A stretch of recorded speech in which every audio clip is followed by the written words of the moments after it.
Dubartiin ganna 61 Claudia Sheinbaum filannoo pirezidaantummaa Meeksikootti taasifameen pirezidaantii dubartii ishee jalqabaa fi akka seenaa biyya sanaattis hidda warra dhalata Yihuudootaarraa kan yeroo jalqabaaf pirezidaantii Meeksikoo ta'uuf garaagarummaa guddaan injifatte taateetti. Meeksikoo biyya Kaatolikii Roomaa taate waggoota 200 darbaniif siyaasa biyyattii keessatti warra dhiirotaatu olaantummaa qaba ture.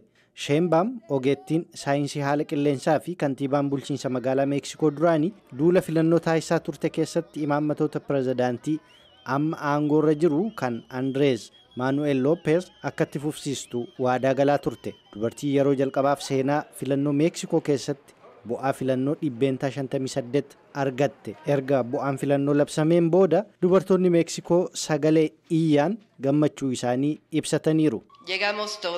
I did not arrive here alone. An qofaa kuwaas hin geenye, nu hunda keenyatas ga'e. Gootota keenya warra biyya kana nutti kennan. Abbootii keenya haadholii ijoollee durbaa fi dubartoota ijoollee keenya waliin taaneetu. Gamtaan paartilee sadii PAN, PRI fi PRD paartiin morkattootaa bakka tokkotti bu'aa sagalee filannoo 28 qabxii tokko argateera. Bakka buutuun gamtaa paartilee sadan kanaa Xochitl Gálvez wixata dabarsine kana Sheinbaum mo'achuu isheef beekamtii kenniteetti. Me comuniqué con la doctora Claudia Sheinbaum. I contacted Dr. Claudia Sheinbaum. Bu'aa filannoo kanaaf beekamtii kennuuf Dr. Claudia Sheinbaumiin quunnameen ture. Akka Meeksikoon jeequmsaa fi dhukkuba guddaa qabdu arguu kiyyas itti meera. Akkasumas rakkoo hammaataa uummata keenyaa furuuf akka dandeessu abdiin qabus itti meera. Filattoonni akka Abriil Flores filannoo seenaa qabeessa kanarratti yaada yommuu kennan. I think it is the best time. Yeroo kanatti pireezidaantii dubartii qabaachuun yeroo kamiiniyyuu caalaa gaariidha jedhee yaada. Kan filatame gara qormaataatti seenuuf hin qophaa'u jechuu miti. Garuu yeroon kun yeroo biyyattiin pireezidaantii dubartii qabaachuu barattu natti fakkaata. Ogeettii dhimma nageenyaa kan taate Aanaa Maariyaa Salazar dhimmoonni gurguddoon hedduun pirezidaantii haaraa kana mudachuuf akka deeman ibsiti.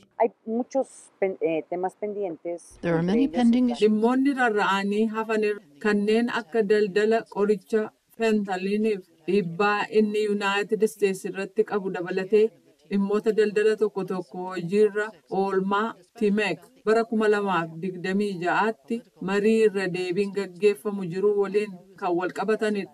Keessumaa immoo dhimmoota waa'ee immigireeshinii kan Ameerikaa keessatti dhimma siyaasaa ta'ee jiru kan pireezidaantii Yuunaayitid Isteetsi eenyu ta'uu akka danda'uuf illee ibsitu ta'an. Akka qondaaltonni filannoo Meeksikoo beeksisanitti paartiin pirezidaantii filatamaa biyya bulchaa jiru Mooreenaan ammayyuu koongirensii keessatti sagalee caalmaa qaba. Sheinbaum pirezidaantii dubartii jalqabaa Meeksikoo ta'uun gaafa onkoloolessa tokko dhufuurratti waadaa seenuun hojii ishee jalqabdi jedhame eegamaa jala. Gabaasni Siileyaa Meendooza Meeksikoorraa sagalee Ameerikaaf ergiteettu.